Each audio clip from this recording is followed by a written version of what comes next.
오늘 우리에게 주신 하나님의 말씀은 누가복음입니다. 누가복음 11장 5절부터 13절까지 말씀 읽겠습니다. 기도에 대해서 우리 주님께서 주신 비유의 말씀입니다. 누가복음 11장 5절부터 13절 말씀 제가 봉독합니다. 또 이르시되 너희 중에 누가 벗이 있는데 밤중에 그에게 가서 말하기를 벗이여 떡 3덩어리를 내게 빌리라. 내 벗이 여행 중에 내게 왔으나 내가 먹일 곳이 없노라 하면 저가 안에서 대답하여 이르되 나를 괴롭게 하지 말라. 문이 이미 닫혔고 아이들이 나와 함께 침소에 누웠으니 일어나 내게 줄 수가 없노라 하겠느냐. 내가 너희에게 말하노니 비록 벗됨을 인하여서는 일어나 주지 아니할지라도 그 강청함을 인하여 일어나 그 소용대로 주리라. 내가 또 너희에게 이르노니 구하라 그러면 너희에게 주실 것이요 찾으라 그러면 찾을 것이요 문을 두드리라 그러면 너희에게 열릴 것이니 구하는 이마다 받을 것이요 찾는 이가 찾을 것이요 두드리는 이에게 열릴 것이니라. 너희 중에 아비된 자 누가 아들이 생선을 달라 하면 생선 대신에 뱀을 주며 알을 달라 하면 전갈을 주겠느냐. 너희가 악할지라도 좋은 것을 자식에게 줄 줄 알거든 하물며 너희 천부께서 구하는 자에게 성령을 주시지 않겠느냐 하시니라. 아멘. 여러분, 제가 이때쯤이면 한번 기도에 대해서 말씀을 들어야 할 때가 되었다라고 생각을 합니다. 그래서 기도에 대해서요, 전 가능하면 우리 형편이 되는 대로 자주 기도의 능력에 대해서 말씀을 듣기를 원합니다. 오늘은 강청하는 기도의 능력이라는 제목으로 하나님의 말씀을 함께 듣기를 원합니다. 우리가 기도에 대해서 이야기할 때는 언제나 사람들이 떠올리는 부분이요, 응답입니다. 응답받는 기도. 여러분 한번 책들을 찾아보십시오. 응답받는 기도의 비밀 이런 제목의 책들이 얼마나 많은지 모릅니다. 그만큼 우리는 기도하고 응답받는 일에 관심이 많습니다. 근데 이것은 기도의 응답은 사실은 믿음의 눈으로 바라보아야 분별이 가능한 문제가 아닌가 싶습니다. 왜냐하면 하나님의 응답이 상당히 mysterious하기 때문입니다. 신비롭습니다. 우리 하나님의 응답이 굉장히 신비하게 그렇게 이루어진 단적인 예를 찾자면 아마 모세의 경우가 아니겠는가 싶습니다. 모세가 태어났을 때 이미 바로는요, 이집트의 왕 바로는 히브리 아기들, 남자 아기들이 태어나면 모조리 죽여버리라라는 명령을 내렸을 때였습니다. 그러므로 모세의 부모는요, 이 아이를 가능한 대로 집에서 숨겨 키우다가 더 이상 숨길 수가 없게 되었을 때에 이 아이를 갈상자에 넣고 나일 강가에 이렇게 흘려 보냅니다. 그때에 그들이 그렇게 했을 때에 이집트의 왕 바로의 딸이 공주가 하필이면 나일 강으로 목욕을 하러 나옵니다. 여러분, 그 당시에 이집트 궁궐에는요, 좋은 목욕 시설이 있었다고 그럽니다. 그러니까 목욕 제대로 하려면 굳이 나일 강가에 가지 않아도 됐습니다. 그런데 이 공주가 하필이면 그 나일 강가에 시녀들을 데리고 나일 강가에 목욕을 하러 왔습니다. 그리고 하필이면 그가 나왔을 그 시간에 갈상자에 놓인 모세를 보게 됩니다. 여러분, 이게 우연이라고 생각하십니까? 그리고 공주가 이 갈상자에 놓인 아기를 보고요, 이 히브리 아기구나 해서 그냥 흘려보내라 했으면은 그만입니다. 그러나 이 공주가요, 이 히브리 아기를 보는 순간 아기가 울었겠죠. 아기의 울음소리를 듣고 이 마음이 동합니다. 이 공주의 마음속에 있던 모성의 본능이 자극을 받습니다. 그래서 그가 이 아기를, 비록 이 아기가 히브리 아기지만 그러나 내가 키워야 되겠다라는 마음을 품게 됩니다. 이게 우연히 이렇게 된 일이겠습니까? 그리고 그 다음에 이 아기를 데리고 자기가 궁중으로 돌아갑니다. 아기를 키울 수 있도록 양모를 구합니다. 그때 이 양모로 들어왔던 사람이 누굽니까? 모세의 어머니입니다. 모세의 어머니. 그러니까 모세의 어머니가 모세를 이제는 이 아이가 죽을 염려 없이 최고의 교육을 받을 수 있도록 보호하고 양육하는 그런 상황이 된 것입니다. 이게 우연의 일치라고 생각하십니까? 한번 처음 시작부터 마지막 결말까지를 보십시오.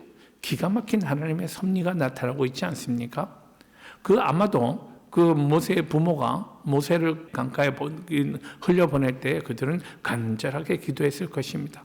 하나님의 섭리에 맞게 그렇게 기도를 했고요. 하나님의 섭리대로 역사하십니다. 그러니까 우리는 이 사실을 굳게 믿는 사람들입니다. 믿음의 눈으로 보자면 하나님이 이렇게 역사하실 수 없다라고 우리는 무릎을 탁 치게 됩니다. 오늘 본문은 우리에게 강청하는 기도의 능력을 가르치고 있습니다. 누가복음의 기자 누가는요, 복음서 중에서도 가장 기도와 기도 생활에 관심을 많이 가졌던 사람이라고 생각을 합니다. 누가복음에 보면 유독 예수님의 기도 생활에 대해서 자세하게 기록하고 있고요.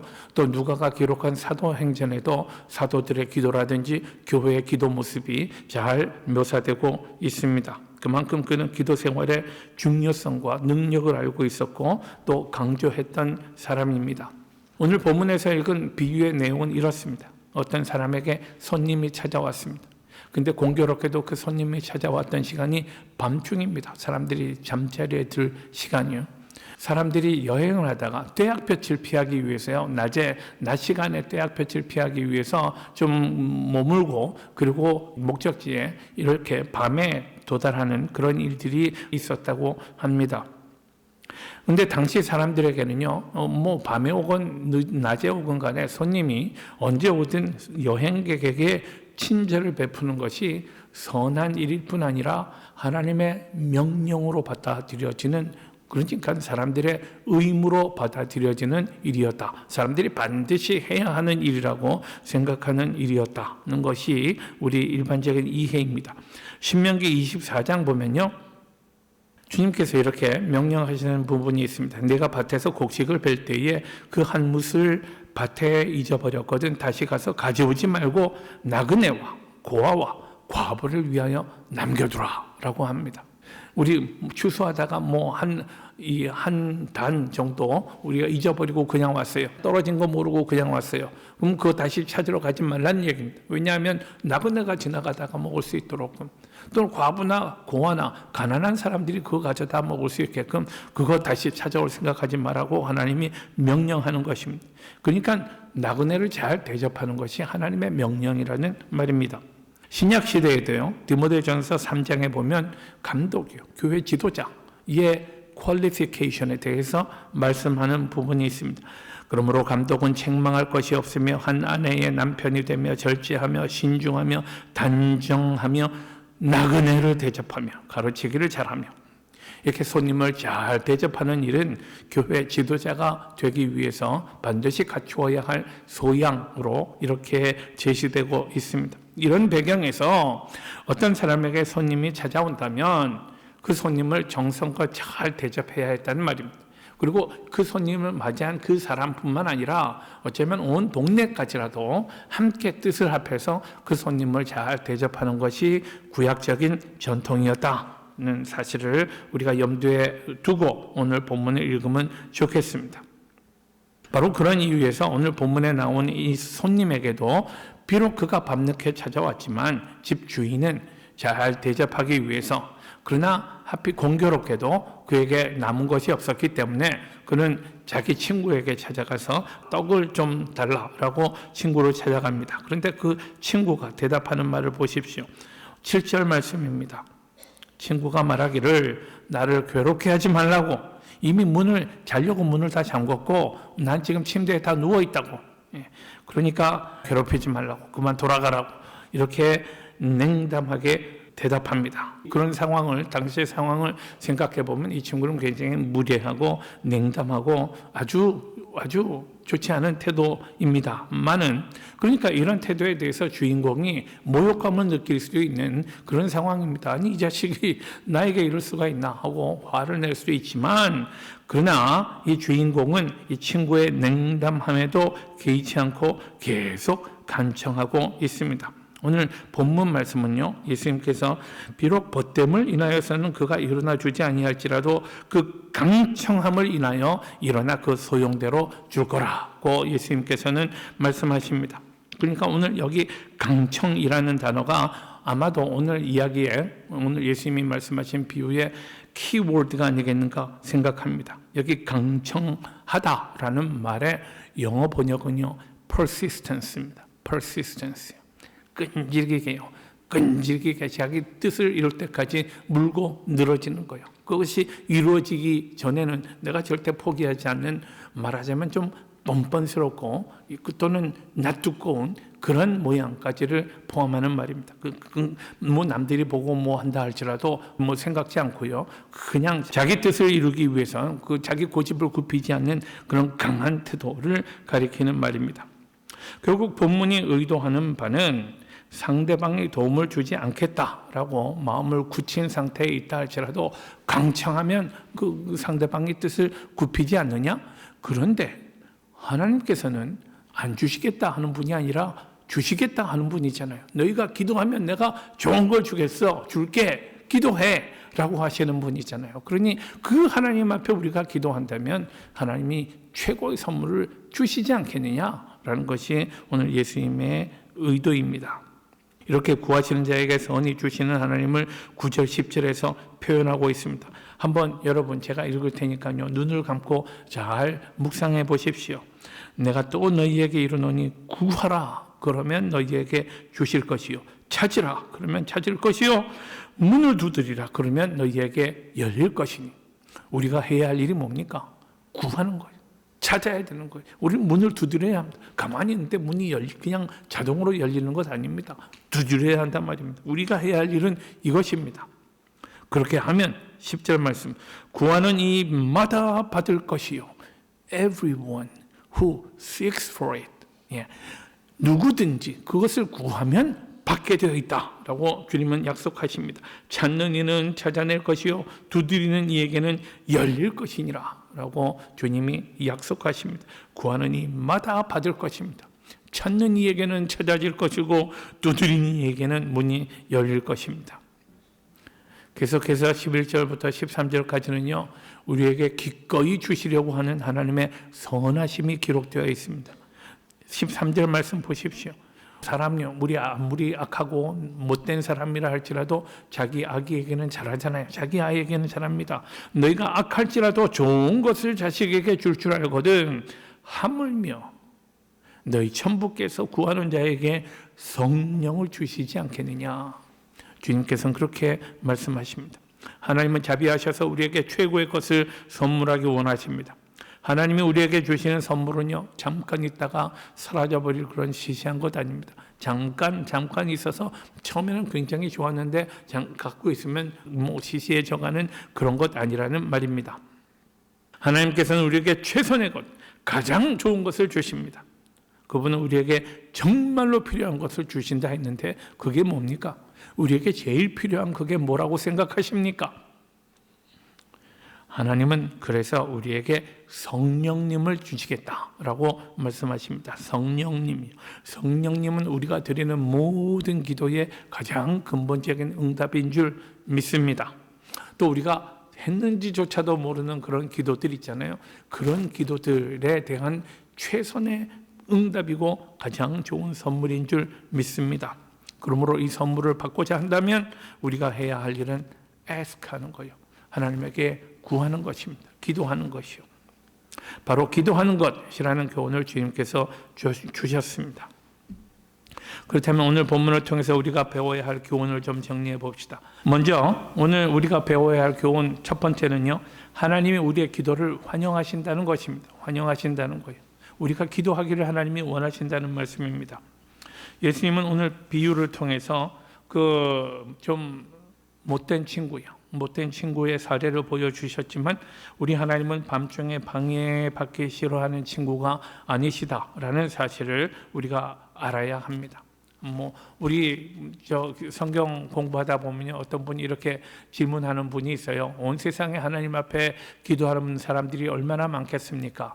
또 하나님 앞에 간절한 기도의 제목을 놓고 간구하는 사람들이 얼마나 많겠습니까? 나는 사실은 그 사람들보다는 절박하지 않아요. 그래서 저는 조금 나중에 기도할게요 하는 분들이 계십니다. 전 이렇게 하나님 사정을 생각해 주시는 데는 그 기특한 마음이 있다고는 생각하지만 그러나 하나님은요 우리의 기도를 언제나 환영하신다고요. 밤이나 낮이나 또는 바쁘실 때나 한가하실 때나 하나님은 언제나 우리의 기도를 환영하십니다. 우리가 이렇게 강청하고 뻔뻔스러운 태도로 기도할 수 있도록 우리 안에 자꾸 그 urge를 주시는 분이라는 말입니다. 로마서 8장 26절 27절 말씀입니다. 이와 같이 성령도 우리의 연약함을 도우시나니, 성령이 우리 안에 내주하시면서 하시는 사역이 뭔지 아십니까? 우리의 연약함을 도우신다고요. 우리는 마땅히 빌 바를 알지 못하나 오직 성령이 말할 수 없는 탄식으로 우리를 위하여 친히 간구하시느니라. 마음을 감찰하시는 이가 성령의 생각을 아시나니, 성령께서 우리를 위해서 우리 안에 내주하시면서 친히 하나님 앞에 간구하니까 하나님이 성령의 마음을 아시잖아요. 그러니까 하나님께서 성령이 우리를 위해서 간구하시는 바를 하나님이 다 알고 이루어 주신다라는 말씀입니다. 이는 성령이 하나님의 뜻대로 성도를 위하여 간구하심이니라. 기도하면 주시겠다고 말씀하셨잖아요. 그 우리 안에 기도하고 싶은 마음이 생겨나기까지 하시는 분입니다. 그러니 하나님은 우리의 기도를 기다리시는 분, 또 willingly 우리에게 응답하여 주시는 분이라는 사실은 분명합니다. 그런데 아까 우리 모두에서도 말씀드렸습니다마는 기도와 응답의 문제가 언제나 우리에게 마음의 질문을 제기합니다. 기도하면 늘 응답받습니까? 라고 많은 분들이 공부할 때마다 질문합니다. 아마 이렇게 질문하는 이유는요, 우리가 기도하는데도 하나님은 잘 응답하지 않으시는 것 같아 라는 개인적인 경험 때문일 것입니다. 그러나 기도의 응답에 대해서 우리 주님께서는 거듭 되풀이해서 강조하십니다. 응답하신다고. 요한복음 14장 말씀. 14장 말씀은요, 예수님이 제자들 그 마지막으로 그 모아놓고 제자들과 최후의 만찬하시면서 베푸셨던 강화의 내용입니다. 너희가 내 이름으로 무엇을 구하든지 내가 시행하리니 이는 아버지로 하여금 아들을 인하여 영광을 얻으시게 하려 함이라. 내 이름으로 무엇이든지 내게 구하면 내가 시행하리라. 예수님은 이렇게 약속하십니다. 내 이름으로 무엇이든지 내게 구하라. 그러면 내가 시행할 거야. 그리고 내가 시행하는 것을 통해서 하나님께서 영광을 받으시는 거란다 라고 말씀을 하십니다. 마가복음 11장에는요. 그러므로 내가 너희에게 말하노니, 이 말씀은요 강조의 말씀이에요. 굳이 내가 너희에게 말하노니 말씀하지 않았어도 알잖아요. 그런데 내 말 잘 들어. 이거 내 말 잘 들어. 중요한 말이야. 라는 이런 강조의 말씀입니다. 무엇이든지 기도하고 구하는 것은 받은 줄로 믿으라. 그리하면 너희에게 그대로 되리라. 라고 말씀합니다. 예, 여기 시제를 잘 보십시오. 무엇이든지 기도하고 구하는 것은 그 다음은 뭐요? 받은 줄로 여기래요. 받은 줄로 여기라. 시제가요? 과거네요. 우리 이미 기도했잖아요. 그러고 나면 과거의 문제가 되는 거예요. 그런데 우리가 기도한 것은 이미 받은 것으로 알고 그렇게 믿으라라고 하시는 말씀입니다. 그러면 너에게 그대로 되리라. 내 기도가 응답되는가요? 예수님의 응답은 예수님의 이름으로 무엇이든지 구하면 내가 시행하리라 라는 것이 예수님의 응답입니다. 그런데 성경에는요, 사실 응답받지 못하는 기도의 몇 가지 사례가 제시되어 있습니다. 하나는 시편 66편에 나오는 말씀인데요. 의도적인 죄요. 내가 죄 가운데 있으면서 내 죄의 문제가 해결되지 않았는데 하나님 앞에 자꾸 간구하고 그 요청하는 거 있잖아요. 의도적인 죄 가운데 하나님 앞에 간구한다면, 또 오늘 본문에서 읽었습니다마는 인내가 부족한 거예요. 하나님 앞에 한번 툭 던지듯이 한번 해보고 안 되면 말고 하는 이런 식의 기도는 진지하지 않습니다. 그죠? persistence 해야죠. 다음에 세 번째는요, 이기적인 동기요. 야고보서 4장의 말씀입니다. 이기적인 동기로 내게 복권에 당첨되게 해주세요 하는 이런 기도 있잖아요. 이런 것들은 우리가 응답받지 못해도 할 말이 없는 부분들입니다. 그러므로 이런 사례들을 제외하고는 우리가 주님 앞에 드리는 모든 기도는 이미 응답된 것으로 믿어야 합니다. 다만 염두에 두어야 할 것은요, 주께서 응답하실 때는요, 하나님의 선 있잖아요. 하나님의 선을 따라 응답하신다는 것을 꼭 믿으십시다. 요셉의 경우를 보십시다. 꿈꾸는 소년 요셉이요. 요셉의 경우 형들이 그를 노예로 팔았을 때에 훗날 요셉을 통해서 그의 형제들과 가족들이 기아로부터 구원받게 될 것을 그 누가 알았겠습니까? 아무도 알지 못했습니다. 하나님은 그렇게 우리에게 이루어 주신다라는 말씀입니다. 에스더를 보십시다. 에스더가 왕비가 될 때 그가 유대 민족이 멸망할 위험으로부터 구해낼 사람이라는 사실을 누가 알았겠습니까?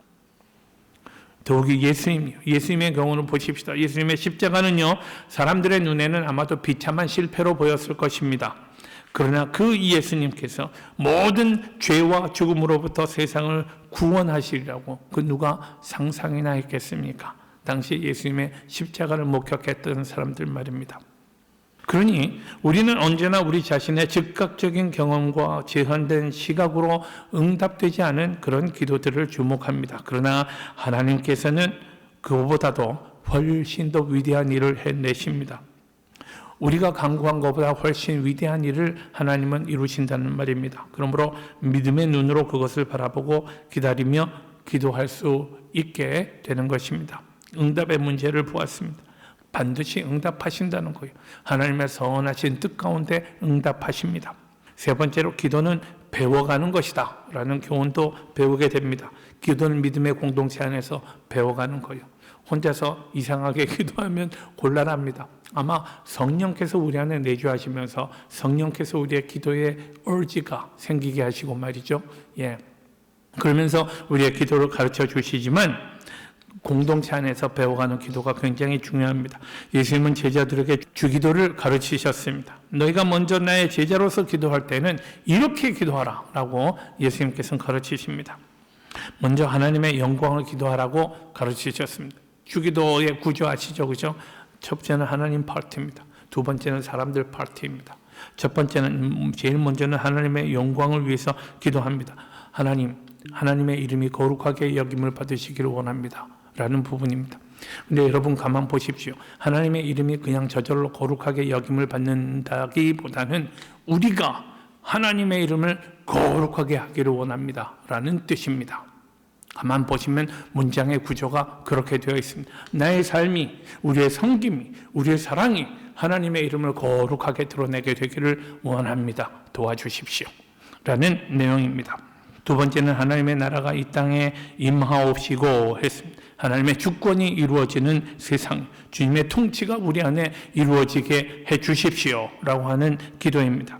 세 번째는요, 한 뜻이 하늘에서 이룬 것처럼 땅에서도 이루어지게 하옵소서. 하나님의 뜻이 온전히 이 땅 위에 이루어져서 하나님의 나라가 이루어지기를 간절히 원합니다 라고 하는 내용입니다. 그런데 하나님의 뜻이 어떻게 이 땅에 이루어지나요?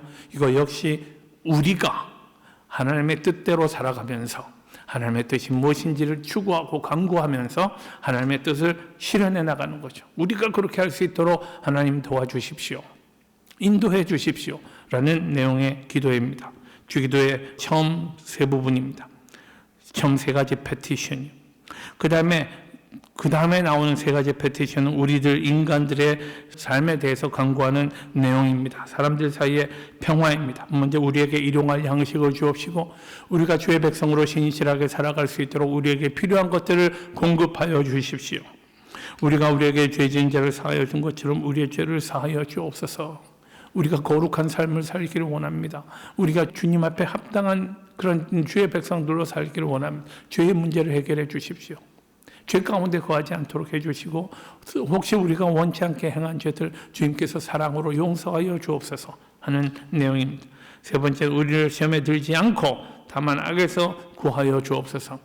이 선과 악이 공존하는 이 세상 속에도 우리가 거룩한 하나님의 백성으로 살아갈 수 있도록 우리를 악으로부터 분리시켜 주시고 거룩한 주의 백성된 삶을 살아갈 수 있도록 인도해 주십시오.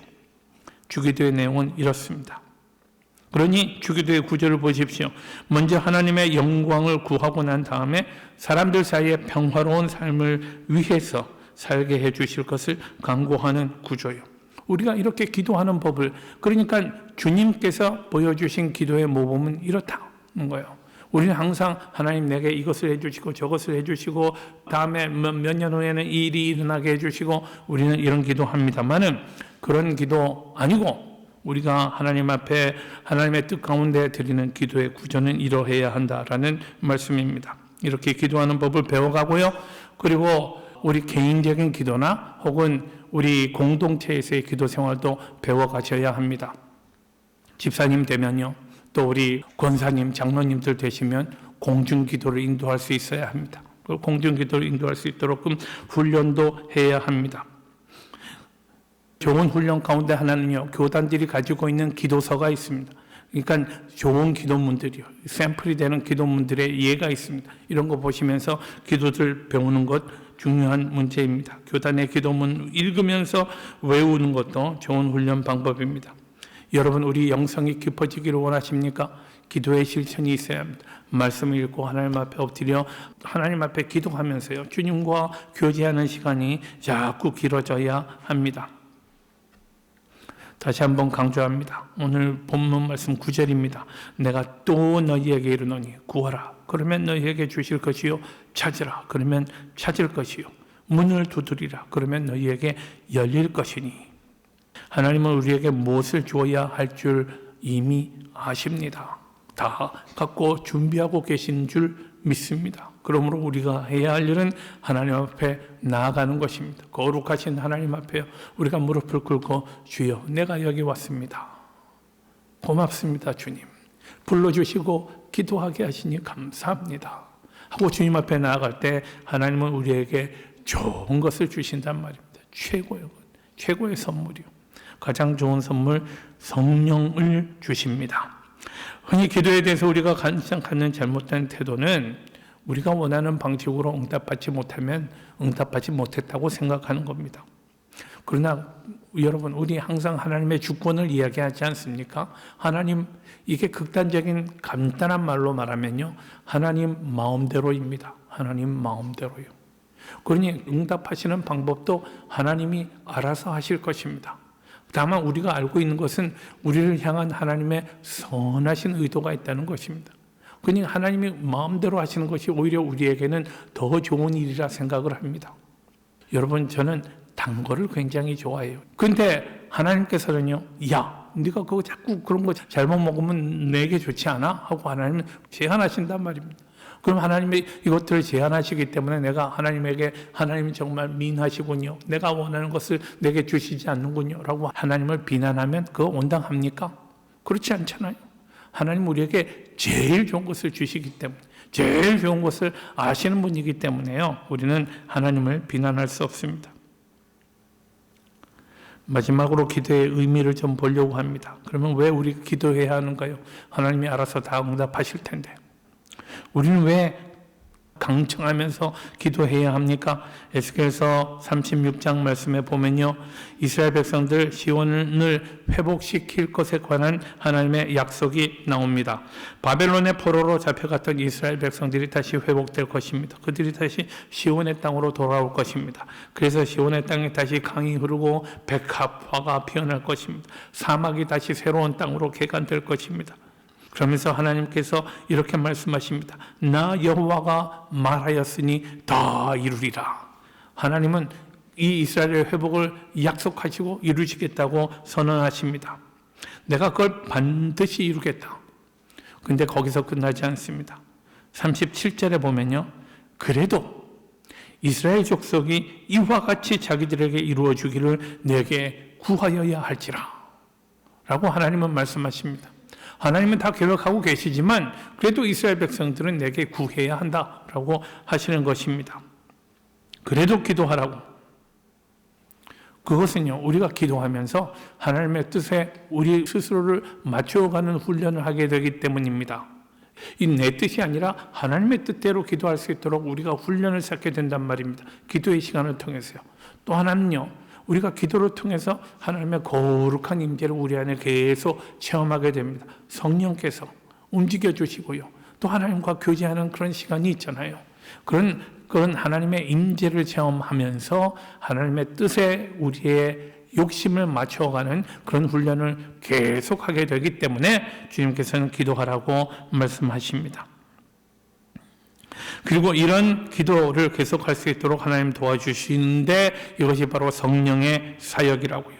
성령께서 우리에게 마음속에 결단한 대로 살 수 있도록 힘이 되어 주십니다. 그러므로 주께서는요, 세상의 그 어떤 다른 것보다 성령이 가장 좋은 선물이라고 말씀하신 것입니다. 사랑하는 성도 여러분, 우리 모두 성령 충만한 가운데 강청하는 기도 생활을 통해서 하나님께서 그 우리를 향한 하나님의 뜻을 이루시고 우리에게 하나님의 모든 선한 계획이 온전히 이루어지는 그런 놀라운 은혜를 우리 함께 누리는 복이 있기를 축원합니다. 기도하겠습니다. 고마우신 주님, 오늘도 말씀하여 주시니 감사합니다. 우리에게 기도할 수 있도록 인도하시니 감사합니다. 기도할 수 있는 자격을 주셨고 우리가 엎드려 기도할 때 주님께서 들으시고 하나님의 선한 뜻 가운데 응답하여 주시는 이런 확실한 약속을 다시금 우리에게 허락하시니 감사합니다. 이 약속 붙들고 하나님 앞에 강청하는 기도의 능력을 체험하는 성도들 되게 하여 주옵소서. 예수님의 이름으로 기도하옵나이다. 아멘.